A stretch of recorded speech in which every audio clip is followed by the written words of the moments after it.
اهلا وسهلا اصحابتا qiimaha عفوا اصحابتا qiimaha badan soo dhawaada meel walba joogtaan iyo waliba si walba oo aad noo daawanaysaan waa habeen kale waa habeen farxadeed waa habeen runtii la dhihi karo waxay farxad u tahay shacabka Soomaaliyeed intoodii dawladnimada iyo dal jaceelka iyo wadaniyada ku caanbaxay waxay niyad jab ay u tahay ama ay dhabar jab ay ku tahay niyad jabna ku tahay calool xanuun ay ku tahay kuwa runtii dawladnimada nacab ayaa la dhihi karaa kulligiin waa idin salaamaya salaan qiimo badan salaan Soomaalnimo salaanta islaamka assalaamu calaykum waraxmatullaahi wabarakaatuh farxad weyn ay runtii ay inoo tahay mar kale inaan barnaamij kale aan ku kulanno waxaana runtii la dhihi karaa wixii maanta ka dhacay dalka ka dhacay gaar ahaan magaalada Muqdisho caasimadda ummadda Soomaaliyeed inay ahayd wax taariikhi ah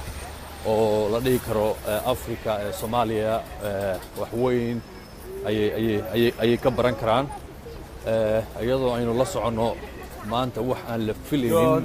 oo marnaba aan la filaynin inuu wadanka ama wadankii maanta ay ka dhaceen taasoo la dhihi karo waxa ay sharaf weyn ay u tahay shacabka Soomaaliyeed meel walba ay joogaan ay sharaf weyn ay u tahay inkastoo aan dhihi karno munaasabadii caleema saarka maanta inay noqotay mid cashir badan laga bartay oo Afrika marka laga hadlayana ay wax weyn ay ka baran doonto iyadoo aynu la soconno asxaab kala gedisan oo badan gaar ahaan waxaan dhihi karnaa kuwa warxuma tashiilka iyo qabyaaladda iyo waxyaalahan loo joogin ee qurunka ah laga gudbay 91kii laga gudbay rabay in ummadda ay dib ugu celiyaan maanta tusaale cad ha qaataan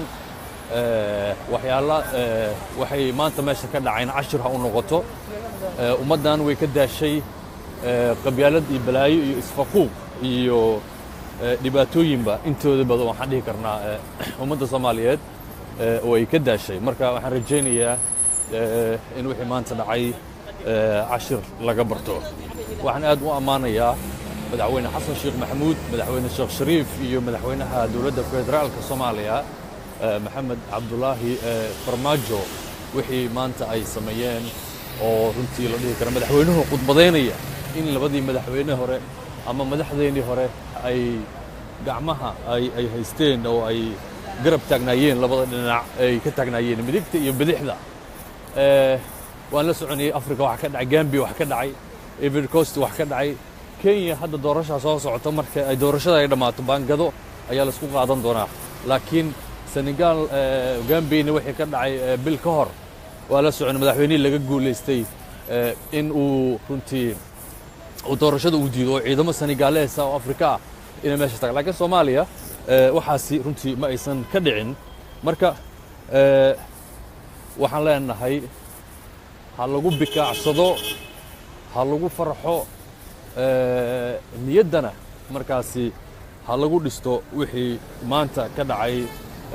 caasimadda ummadda Soomaaliyeed magaalada Muqdisho asxaabay marka waxaan rajaynayaa in barnaamijyada ama kuwa qabyaaladda ku salaysan xumaanta markaasi runtii faafinaya meel walba la taagan qabyaalad iyo balaayo iyo reer hebel iyo kan waa sidaas iyo in yani laga gudbay in aan dheg jalaq loo siin wanaagga dhacay horumarka dhacaya markaasi in la faafiyo sawirada quruxda badan madaxda iyo gacmaha is haysta astaantii qaranka oo meesha laga qaadaya madaxweynihii oo meesha jooga madaxdii Afrika oo meesha wada joogta intaasoo idil tusaale cad oo waafi ah runtii in loo qaato waa shay lagama maarmaan ah marka mar walbana wanaagga in lagu socdo ayaan rajaynayaa madaxweynuhu ma aha madaxweyne qabiil madaxweyne farmaajo kuwa dhahaya waa madaxweyne qabiil waxaan u sheegaynaa inuusan ahayn madaxweyne qabiil inuusan ahayn madaxweyne qabyaaladeed inuusan ahayn madaxweynayaashii hore waddanka soo marayna dhibaato iyo si qaldan ayaa loo maagi jiray weligeena waa ka hadli jiray waxaan dhihi jiray madaxda yaa la caynin madaxda yaan lagu xadgudbin madaxda yaa been loo sheegin madaxda yaan la caynin ayaan dhihi jiray laakiin dadka qaar arrimahaasi way ka dhaga adeegi jireen laakiin maanta ogaadaan dalka madaxweyne walba oo yimaada in dad ay daba taagan yihiin ay caynayaan oo ay waxaan micno lahayn oo aan runtii aan loo baahnayn inay madaxweynuhu ay ka sheegayaan iyo waxyaalihii kaloo la midka ah marka intaasi waxyaalihii kaloo la midka ah oo dadka Soomaaliyeed oo wanaagga jecel dawladnimada jecel inay dawladnimadu ay hore u sii socotaan rajaynaynaa wixii qaldanna in markaasi aan lagu fogaanin wixii waa la dhaliili karaa waxyaalaha dhacay waa la dhaliili karaa laakiin wanaagga mar walbo aan ka shaqayno intaas idinku baraarujinayaa wixii maanta dhac wax taariikhi ay ahaayeen